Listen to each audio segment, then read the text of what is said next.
ہم غریبوں کے مولا ہے معین الدین چشتی، ہے معین الدین چشتی،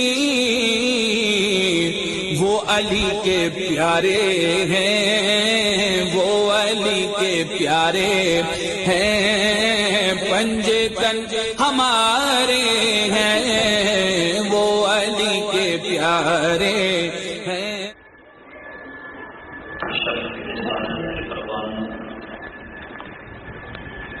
غوث و خواجہ و رضا کے دیوانوں، السلام علیکم ورحمۃ اللہ وبرکاتہ۔ الحمد للہ نحمده ونصلی ونسلم علی رسوله الکریم،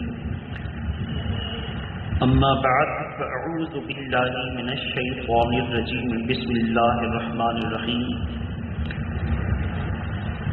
وَإِذَا سَأَلْتُمُوهُنَّ مَتَاعًا فَاسْأَلُوهُنَّ مِنْ وَرَاءِ حِجَابٍ۔ وقال الله تبارك وتعالى في القرآن المجيد: وقرنا في بيوتكن ولا تبرجن تبرج الجاهلية الأولى وأقمنا الصلاة وآتينا الزكاة وأطعنا الله ورسوله۔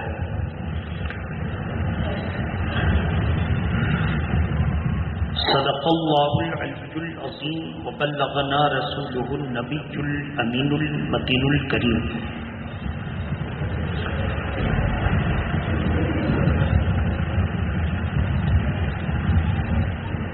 آہ اے اسلام تیرے جانے والے نہ رہے،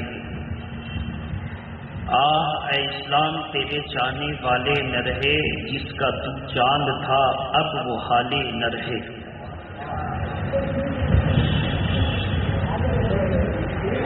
اور یہ سحر جو کبھی فردا ہے کبھی امروز، یہ سحر جو کبھی فردا ہے کبھی امروز، نہیں معلوم کہ ہوتی ہے کہاں سے پیدا۔ وہ سحر جس سے لرزتا ہے شبستان وجود، ہوتی ہے بن گئے مومن کی آذان سے پیدا۔ عزیزان ملت اسلامیہ، آج کے اس پوری دنیا کے اسلام کے لیے پرفتن ماحول میں، خاص طور پر ہمارے پیارے وطن ہندوستان کی سرزمین پر برادران وطن سے جو ہمیں مذہبی اعتبار سے، معاشی اعتبار سے اور سماجی اعتبار سے مختلف قسم کے مسائل اور تکلیفیں دی جاتی ہیں، اس تناظر میں آج کی یہ میری گفتگو ہوگی۔ اہم موضوع یہ ہے کہ ہم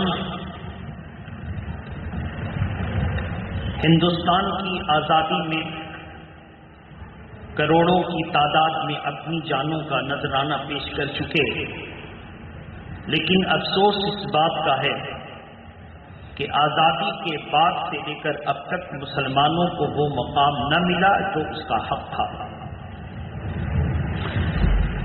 کسی نے ہمارا حق، ہماری محبت کا دعویٰ کرنے کے بعد نہ دیا، تو کسی نے ہمارے حق دینے سے اس لیے انکار کیا کہ ہمارا مذہب اسلام ہے۔ اور ہمیں فخر ہے کہ ہم وہ پیارا مذہب رکھتے ہیں جس مذہب کو ہم پوری دنیا نے اسلام کے نام سے جانا اور پہچانا ہے، مانا چاہے نہ مانا، جانا اور پہچانا ہے۔ ہمارا مذہب وہی ہے جس کے بارے میں قرآن مجید کے پارہ نمبر 3 میں ارشاد فرمایا گیا، ان الدین عند اللہ اسلام، اللہ کے نزدیک مذہب کوئی ہے تو وہ مذہب اسلام ہے۔ اس پروردگار عالم نے ہم سبوں کا نام بھی چنا اور قرآن مجید کے 17ویں پارے میں ارشاد فرمایا آخری صفحہ پر ہووا سماکم المسلمین، تم سب کا اللہ نے نام مسلمان رکھا۔ مسلمانوں میں جب فرقے بندیاں ہونے لگی، صحابہ اکرام نے اپنی تشویش کا اظہار کیا، یا رسول اللہ مسلمان ہیں لیکن زکوٰۃ کو ٹیکس سمجھتے ہیں، مسلمان ہیں لیکن یا رسول اللہ اب وہ یہ کہتے ہیں کہ محمد صلی اللہ تعالی وسلم کو غیب کی خبر نہیں، غیب کی خبر صرف اللہ کو ہے۔ یا رسول اللہ وہ کلمہ تو پڑھتے ہیں لیکن آپ کے صحابہ سے بغض و حسد رکھتے ہیں، تو ہم سبوں کے لیے ایک ایسا قانون دے دیجئے کہ ہم سمجھ سکیں کہ سچا مسلمان کون ہے۔ اللہ کے پیارے نبی صلی اللہ تعالی علیہ وسلم نے فرمایا میری امت 73 فرقوں میں بٹے گی۔ ترمذی شریف وہ حدیث پاک کی کتاب ہے جو صحاح ستہ میں شمار ہے، صحیح 6 حدیثوں میں۔ حالانکہ ہم اہل سنت کا مزاج یہ ہے کہ حضور کی جتنی حدیثیں ہیں وہ صحیح ہیں، حضور کی جتنی حدیثیں ہیں وہ صحیح ہیں، لیکن ان کے قول کے مطابق کہ صحیح حدیثوں کی صرف 6 کتاب ہیں، وہیں سے ہم لے لیتے ہیں۔ ترمذی شریف ان کے قانون کے مطابق صحاح ستہ صحیح 6 حدیثوں میں سے ایک حدیث کی کتاب کا نام ہے۔ اللہ کے نبی فرماتے ہیں میری امت 73 فرقوں میں بٹے گی، ایک فرقہ جنتی ہوگا، 72 جہنمی ہوں گے۔ تو جب ایک فرقہ صرف جنتی ہے تو حضور سے پوچھا گیا یا رسول اللہ اس فرقہ کی پہچان کیا ہے، کیسے ہم سمجھیں کہ وہ جنتی ہے؟ اللہ کے نبی نے فرمایا ما انا علیہ و اصحابی، جس طرز پر میں ہوں اور میرے صحابہ اسی طرز پر جو ہوگا وہ اہل سنت و جماعت ہوگا۔ تو قرآن نے کہا تھا مسلمان، اور حضور نے ہم سبوں کو ہماری پہچان دیا اہل سنت و جماعت، تبھی سے ہم لوگ اہل سنت و جماعت کے نام سے پہچانے جاتے ہیں۔ اسلام پھیلتا چلا گیا، اہل سنت و جماعت کے بھی دعوے دار بہت سے ہو گئے۔ تو اب سوال پھر پیدا ہوا کہ سب سے دونوں اہل سنت و جماعت کے دعوے دار ہیں، کھول کے ہم بولتے دیوبندی بھی کہتا ہے ہم اہل سنت، گستاخ رسول وہابی بھی کہتا ہے ہم اہل سنت، اور ہم سنی بھی کہتے ہیں اہل سنت۔ تو سچا اہل سنت کون؟ جواب یہ ہے کہ سچا اہل سنت وہی ہوگا جو قرآن اور حدیث کے مطابق عقیدہ رکھتا ہوگا۔